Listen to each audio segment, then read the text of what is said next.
Bismillahir-Rahman-ir-Rahim. Welcome to the Missing Dots. For centuries, we were told that Islam's enemies lived outside our walls, yet the deeper you investigate, the more disturbing the truth becomes.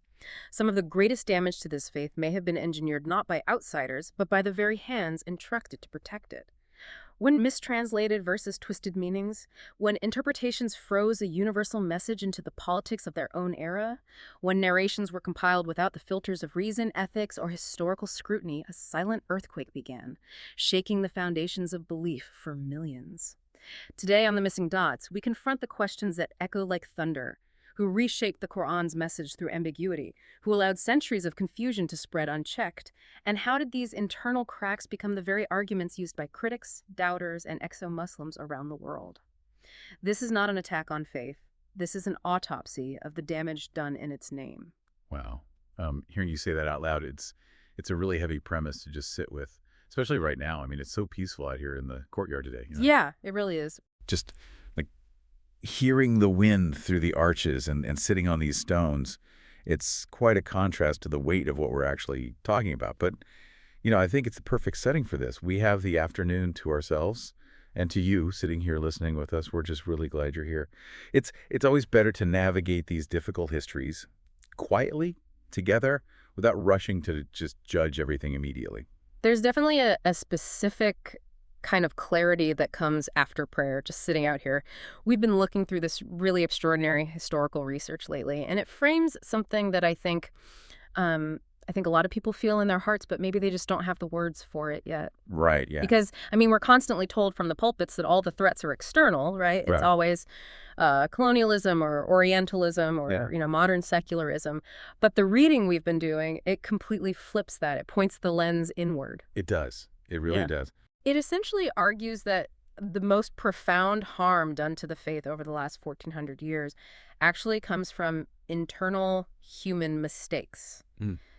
Just human epistemic failures. Human hands, yeah, and that shifts everything. It takes us away from this constant narrative of victimhood, where we just say things are always being done to us by outside forces, and it demands this really difficult introspective look at our own tradition. Exactly. Because when we look at how the faith was actually transmitted to us, we're looking at three massive, totally human-constructed areas where error or politics or just intellectual stagnation really took root. Yeah. We're looking at how the Quran was translated, how it was classically interpreted, and then the whole vast history of the Hadith, compiling the actions of the Prophet. I was actually thinking about this on my walk over to the mosque today, just trying to visualize 1,000 years of this. And I kept coming back to this analogy. It's like, imagine a pristine, crystal clear stream coming down from a mountain. That stream is the divine revelation. It's completely pure. But we, as humans, we had to build this massive network of iron pipes to bring that water down into our village over centuries. Right, to actually distribute it. Yeah, and over 1,000 years, those iron pipes, they've rusted, they've corroded. So today, a young person turns on the tap and the water comes out tasting like rust.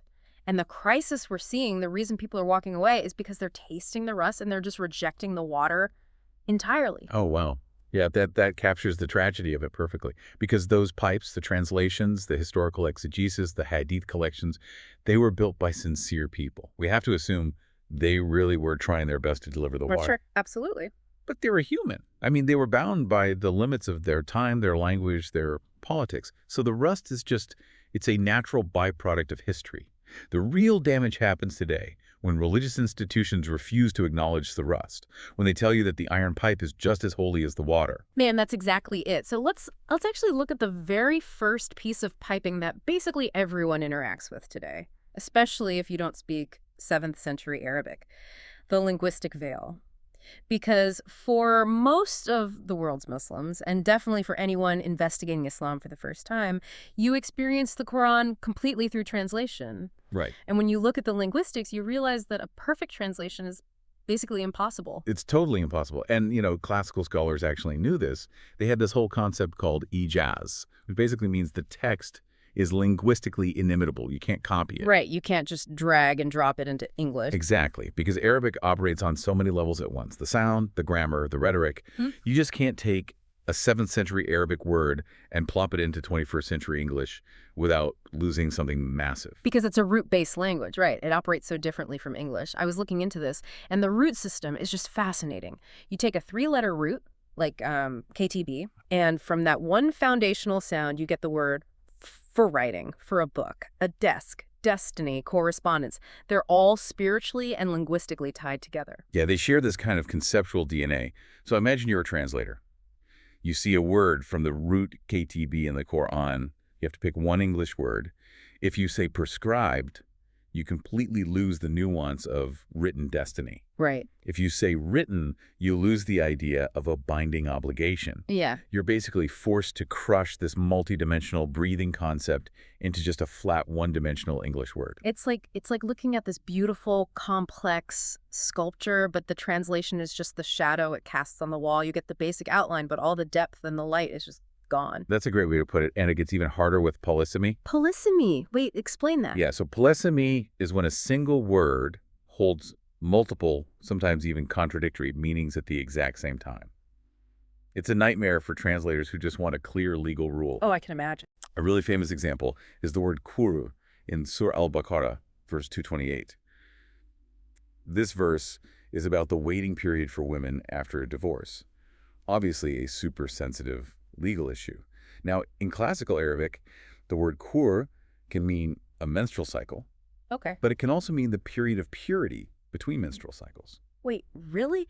It means both. Yes, it literally holds both meanings simultaneously. Wow. Well, legally, that's a massive difference, right? Your timeline shifts completely depending on which one you choose. Completely. It actually led to huge differences between the classical schools of law, like the Hanafis and the Shafis. But the philosophical point here is that the Quran deliberately used a word that holds that ambiguity. Maybe it's for flexibility or to make you reflect, but an English translator, they can't just write menstrual cycle or period of purity in the middle of a verse. It reads terribly. Right, they have to pick one and commit. Exactly. Oh. And the moment they pick one, they permanently freeze the text for you, the English reader. They strip away the openness that the Arabic originally had. Man, and if that was just about waiting periods, there'd just be some academic debate. But this exact problem, this translation freeze, it's caused some of the most painful social damage you can imagine. I'm thinking about Surah Nisa, verse 34. Oh, yeah. Yeah. The so-called wife-beating verse. Mm. I mean, this verse has probably given more ammunition to critics and caused more young people to just leave the faith than almost anything else. It's impossible to overstate the damage. It really is. Because for decades, if you open a standard English translation like Pickfall or Yusuf Ali, the ones they hand out at universities or you find in hotels. Yeah, the classic green books. Right. They take the Arabic verb darba in this verse and they translate it as beat them or scourge them or strike them. And just hearing that, it's jarring. It feels completely disconnected from the rest of the Quran, which constantly talks about mercy and tranquility in marriage. And historically, the Prophet never raised a hand against a woman. So, like, how on earth did we get beat them printed in millions of Qurans? It goes right back to the root system we were talking about, the shadow on the wall. The root is DRB. If you look at classical Arabic dictionaries, like Ibn Manzur's Lisan al-Arab from the 14th century, the sheer number of meanings is staggering. He has 12 full columns just for this one root. 12 columns. Yeah. Yeah. Classical linguists list anywhere from 25 to 50 different meanings for darba. It can mean to strike, yes, but it also means to travel, to set forth a parable, to separate, to ignore, to turn away, to heal, to play an instrument. Wait, and the Quran uses those other meanings elsewhere, doesn't it? Like when it says to travel the land or to set an example, it uses dalaba. Exactly. So look at the context of verse 4.34. It's about marital discord. And all the previous steps in the verse are about de-escalation, talking it out, sleeping in separate beds to create physical space. Right, cooling down. So as a translator, you have this huge choice. Do you choose to strike, which suddenly escalates everything into physical violence? Or do you look at the other meanings, like to separate or to turn away, which perfectly matches the de-escalation of the previous steps? And for centuries, these male translators just chose the most aggressive, patriarchal meaning available. They did. They made a cultural choice, not a divine one. And it's so deep-seated that when someone tries to fix it, the backlash is insane. Like Lily Bakhtiar. Yes. I read about her. She spent years translating the text, and when she got to that verse, she looked at the classical dictionaries and translated Daraba as go away from them, Yeah. which makes total sense ethically and linguistically, and she was just vilified for it. It was a visceral reaction. Traditional institutions threatened to ban her book. They said she was rewriting God's word to please modern Western feminists. But her argument was rock solid. She said, I'm not changing the Arabic. I'm pointing out that medieval men projected their own cultural norms where hitting dependence was normal onto the divine text. We're just living in their shadow. It's heartbreaking. Imagine you're at home struggling with your faith and you read Beat Them. You're not reading God in that moment. You're reading the cultural baggage of some guy from centuries ago. Yeah. But because it's printed with gold letters on the cover, you think it's infallible. Right. And you don't have a massive Arabic lexicon to check the translation. So it creates this massive cognitive dissonance. An atheist comes along and says, look, your book permits domestic violence, and you don't know what to say. You either tie yourself in knots trying to defend it, or you lose your faith. And it's not even always an innocent mistake either. Sometimes this translation process is actively weaponized, like the Halalikon translation. Oh, man. Yeah. That's probably the most widely distributed English translation on Earth, mostly because the Saudi government subsidized it and just gave it away everywhere in the late 90s and 2000s. Yeah. Halalikon is essentially a masterclass in how state-sponsored ideology can totally hijack a text. What they did, and what makes academics furious, is their use of parentheses. Right, they just inject whole sentences into the text. Exactly. They constantly insert very narrow, specific theological opinions, mostly strict Salafi theology, right into the English verses using parentheses. Give us an example of that. Okay, take Al-Fatiha, the opening chapter. Muslims recite it all day. There's this beautiful universal prayer asking God to guide us away from the path of those who have evoked anger and those who are astray. It's just a general spiritual plea for all humanity. Right. But the Al-Khan translation inserts parentheses. So it reads, those who earned your anger, such as the Jews, and those who went astray, such as the Christians. Wow. So they took this universal human prayer about moral accountability and locked it into this super aggressive, exclusionary framework. Yes. And if you're a new Muslim or just a college student who picked up a free copy, you see that and assume that's exactly what the Arabic says.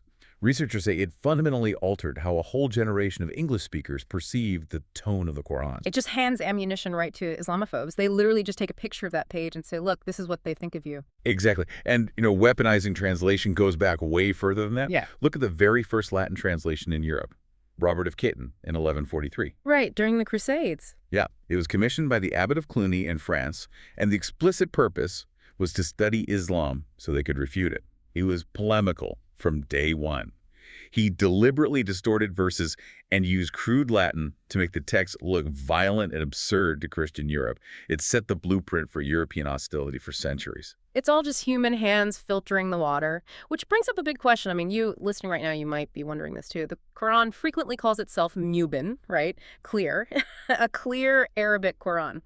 But if one root can have 50 meanings, and translators are constantly messing it up, why is there so much ambiguity? Is the text flawed, or is it our fault for trying to force it into English? That is the ultimate philosophical tension. When it says mubin, classical scholars said it means the overarching moral guidance is clear. And, importantly, it was perfectly clear to its immediate audience in 7th century Arabia. They knew the idioms, the poetry, the exact cultural references. So the clarity was tied to that specific time and place. Yes. But language is alive. It changes. Within 100 years, the Arab Empire expanded, millions of non-Arabs converted, dialects mixed, and that pure desert Arabic started to fade. Even Arab scholars in Baghdad a few centuries later had to write massive dictionaries just to understand what the 7th century Bedouins meant. Oh, wow. So they were confused too. Totally. The ambiguity isn't a flaw in the text, it's just the reality of time passing. Our mistake is demanding that this ancient poetic masterpiece fits perfectly into a rigid modern box. And when it doesn't, we blame the text instead of our own limitations. Man, that perfectly leads into the second huge area we need to talk about. Because even if you speak perfect 7th century Arabic, you still have to explain what the verses actually mean for human life. You have to interpret them. And that is the world of tafsir, classical exegesis. And history shows that this got completely frozen in time, too. Yeah, the tafsir tradition is incredible. Generations of scholars working by candlelight, analyzing every single word. But the danger is when we elevate their human commentary to sacred dogma. when the scholar's opinion becomes indistinguishable from God's revelation. Right. Like Imam al-Tabari, he died in, what, 923 CE? Yep. His tafsir is basically the foundational encyclopedia of Islam. But looking at it now, there's a structural flaw in how we use it. He was a genius, an amazing grammarian, but his focus was super technical and legal. He wasn't really reading it as a moral philosopher looking for universal ethics. No, he was a compiler. His goal was to gather every single opinion, every grammatical quirk, every rumor available in the 9th century. So you get these incredibly dense debates about syntax, Yeah. and the broader spiritual meaning kind of gets buried. And he also included a ton of what they call Israeliyat. This concept blew my mind when I learned about it. It's essentially Jewish and Christian folklore that just got copy-pasted into Islamic scholarship. It's fascinating, right? See, the Quran tells stories about prophets like Moses or Joseph, but it's very elliptical. It just gives you the moral lesson. It leaves out the granular details, the names of minor characters, the exact towns. It gives you the profound meaning, not the Wikipedia summary. Right, but human beings are nosy. We want the backstory. Exactly. So people in the 8th century would ask storytellers in the mosques for more details. And these storytellers, many who had converted from Judaism or Christianity, just filled in the gaps with biblical myths and Talmudic legends. Al-Tabari, trying to compile everything, wrote all these folklore stories down in his tafsir. And some of those stories are wild, like angels with thousands of wings, hyper-specific measurements of Noah's Ark, or even really problematic tales that actually contradict the Quran, like the biblical story of King David and Uriah. The Quran says the prophets have high moral character, but the tafsir imports all this scandalous biblical baggage. Right, and the harm is that over 1,000 years, those stories lost their folklore label. They became woven into Orthodox theology. So a believer today reads a classic tafsir and thinks these wild myths are core Islamic doctrine. Which creates a huge crash when they hit modern science. I mean, I try to put myself in a 10th century scholar's shoes. Their science was geocentric. Flat Earth, sun revolves around us, sky is a physical dome. Yeah, that was the best empirical science of their day. So when they read verses about the sun swimming in its orbit, they interpreted it through that medieval lens. And honestly, good for them. They did exactly what they should have done. Absolutely. You can't blame a guy in 9th century Baghdad for not having a telescope or knowing about the expanding universe. But the tragedy isn't the 9th century scholar. It's the 21st century gatekeeper. It's the modern cleric who insists we still have to read the Quran through that medieval cosmology because they've frozen the interpretation in time. They treat the classical tafsir as infallible. So imagine a college student today studying astrophysics. They know how the solar system works. Then they go to their mosque and read a classical tafsir that says the Earth rests on the back of a giant cosmic whale, or that shooting stars are literally physical missiles thrown by angels to hit demons. Oh, man, yeah. And their imam tells them, this is Orthodox Islam. If you reject this commentary, you're rejecting the faith. It forces this young person to choose between basic reality and their religion. It's a completely false choice. Because the error isn't the Quran, the error is the 1,000-year-old interpretation we refuse to update. Exactly. It creates this huge epistemic crisis. And the really sad part is brilliant scholars have tried to fix this over the last century, and they just get crushed by the establishment. The silencing of reformers, it's one of the darkest parts of this whole history. Look at Fazlur Rahman. The guy was brilliant. He came up with this methodology called the double movement. Yeah, Rahman realized classical scholars were just reading isolated verses without looking at the holistic moral arc. So the double movement was his solution. First movement, go back in time, look at the specific 7th century context of a verse. What social problem were they fixing? Extract the universal moral principle from that. Right, find the core intent. Exactly. Then the second movement, bring that universal principle forward to today and apply it to our modern reality using fresh reasoning. It's a beautiful way to let the Quran's ethics speak to an industrial society so we don't have to literally live like 7th century Bedouins. But the traditionalists absolutely hated it. They rejected it violently. They called him a heretic, said he was importing Western secularism. The political pressure was so bad he had to flee Pakistan and spend his life exiled in Chicago. Which is awful, but honestly, his fate was mild compared to Nasser Hamid Abu Zaid in Egypt. That story is actually terrifying because it shows what institutions will do to protect their monopoly. He was an Arabic literature professor in Cairo in the 90s, right? A believing Muslim, but applying modern literary criticism to the text. Right. Abu Zaid argued that, yes, the Quran's origin is divine, But the second it was spoken in human language to humans, it became a cultural text that has to be analyzed historically. He Mm. was just trying to understand how the divine communicates through human limits. And how did the establishment respond? Not with an academic debate. They weaponized the legal system. Conservative lawyers used this obscure law called Hisbah to sue him, claiming his academic theories proved he was an apostate. And the Egyptian court agreed with him. They legally declared him an apostate. But it gets worse. Under their family law, a Muslim woman can't be married to an apostate. So the court literally ordered that he be forcibly divorced from his wife, Dr. Ebtehol Yunus. Just ripping a family apart over a literary theory. Yeah, they had to flee to the Netherlands and live in exile. It's the ultimate gatekeeping. If you try to clean the rust off the pipes, they won't debate you. They'll destroy your life. It sends a message to every other thinker. Do not question the consensus. So we have translations that miss the mark, exegesis frozen in the Middle Ages, which brings us to the third massive piece of the puzzle, the Hadith. Oh boy, yes. If the Quran is the divine text, the Hadith are the recorded sayings and actions of the Prophet, right? They form the basis of almost all Islamic law and daily rituals. But going from the Prophet's lived reality in the desert to these massive encyclopedias sitting on our shelves, Yeah. it is an incredibly messy journey. It's probably the most complex, misunderstood field in Islamic history. And the historical record is really unsettling. First of all, the chronological gap. The gap is huge. The Prophet died in 632 CE. But the six major Sunni Hadith collections, the Kutubat Sittah, they weren't compiled until the mid to late 9th century. That's a gap of like 214 to 283 years of purely oral transmission. Over 2 centuries. I tried to map that onto our history to comprehend it. That would be like us, sitting here right now, trying to perfectly quote the private conversations and daily habits of George Washington, but doing it purely based on word of mouth passed down through 7 generations. My teacher's grandfather met a guy in the market who heard from his aunt. The amount of noise and human error that would enter that system over 250 years is insane. It's a staggering historical challenge. And remember, those 200 years weren't peaceful. Islam was expanding from Spain to India. There were massive, bloody civil wars between the companions. The Umayyads took over, then the Abbasids violently overthrew them. There were huge theological schisms. And amidst all this chaos, oral reports were evolving, multiplying, and being deliberately fabricated for political agendas. So by the time the compilers sat down in the 9th century, they weren't just taking dictation. They were staring at a mountain of truth, myths, and outright political lies. But here's the crazy part. Look at who those compilers were. The Persian scholar phenomenon. Yes. 5 of the 6 canonical Sunni Hadith compilers, Bukhari, Muslim, Tirmidhi, they weren't Arabs from Mecca or Medina. They were of Persian descent, living way out east in places like modern-day Iran and Uzbekistan. Why? The Prophet was Arab, the language is Arabic. Why did the definitive record get written by Persians thousands of miles away?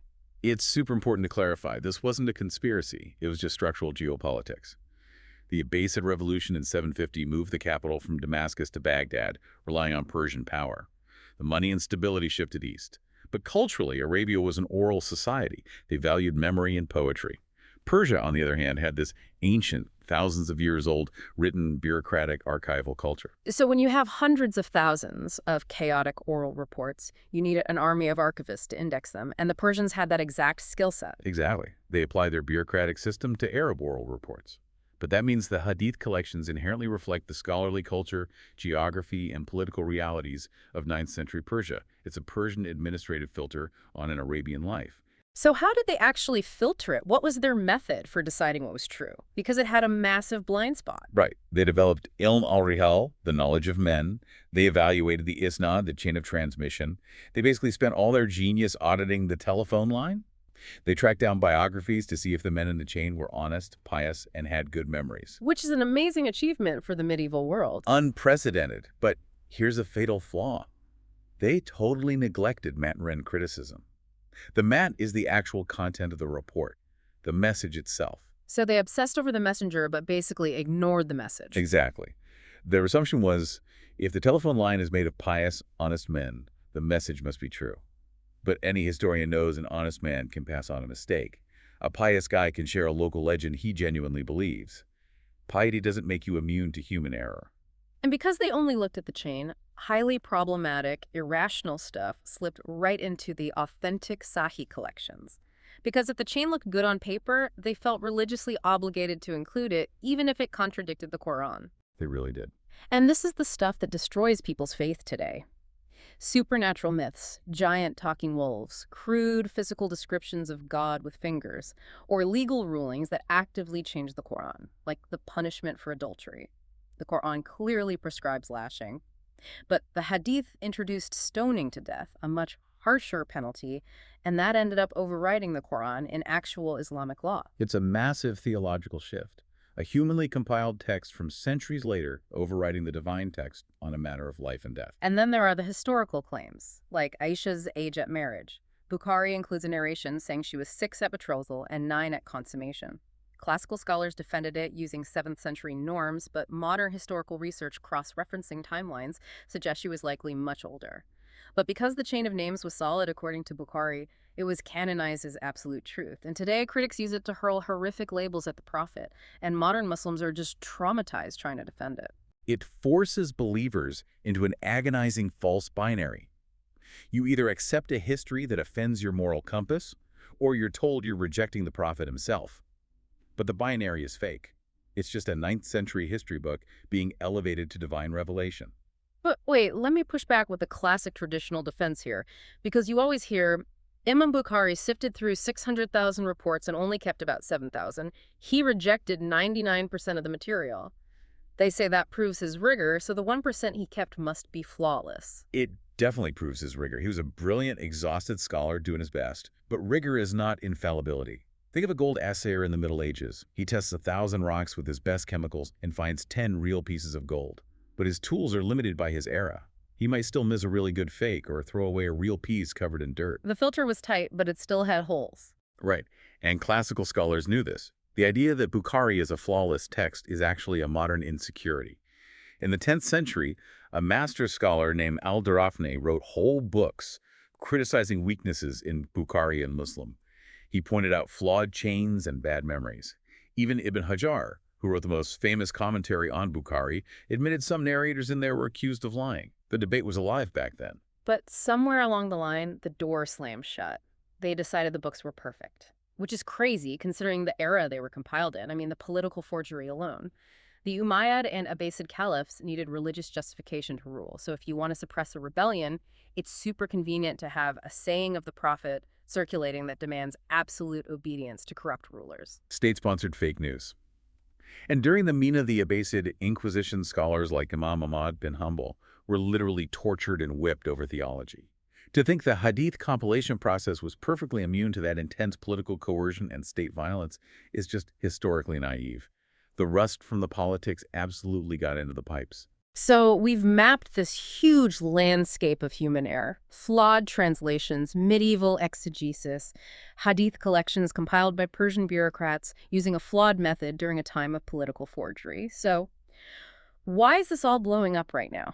Why are people leaving the faith today over stuff that happened 1,000 years ago? Because the world changed, but the institutions didn't.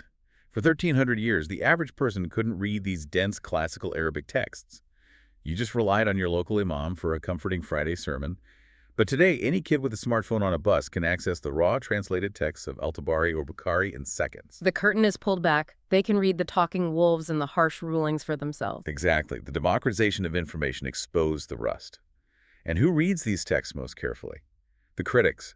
Ex-Muslims, atheists. They don't have to invent lies anymore. They just quote the most outdated tafsir, the worst translations, and the weakest hadiths sitting right there in the Orthodox collections. It's a tragic irony. The guy attacking Islam online often knows more about the weak hadiths than the believer in the mosque, because the believer is trained never to look too closely at the piping. It creates a deep sense of betrayal. Mm. The believer goes online, sees a horrific mistranslation, goes to their imam for a rational explanation, and they're just met with defensiveness.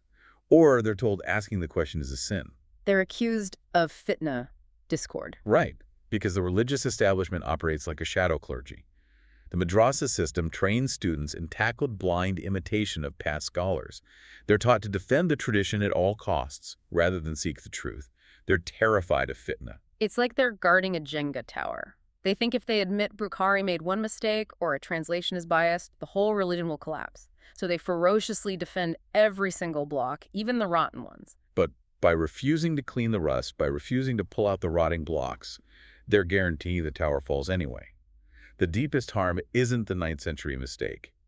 The real tragedy is the modern refusal to correct it. It's the idolatry of the ancestors. Man. So, what does this all mean for you? You sitting quietly with us in this courtyard, hearing all this history. We started by asking who caused the greatest harm, and it really points to internal stagnation, elevating human effort to divine status. If that's the disease, the cure has to be intellectual humility. So I want you to ask yourself, what happens to your faith when you realize the divine text is flawless, but the human hands that handed it to you were not? Does learning about the rust in the pipes weaken your belief in the water? Or does it finally give you the permission to read the text for yourself with your own mind directly? May Allah grant us success. Come on, let's go. Don't forget to follow this channel, The Missing Dots. Thank you.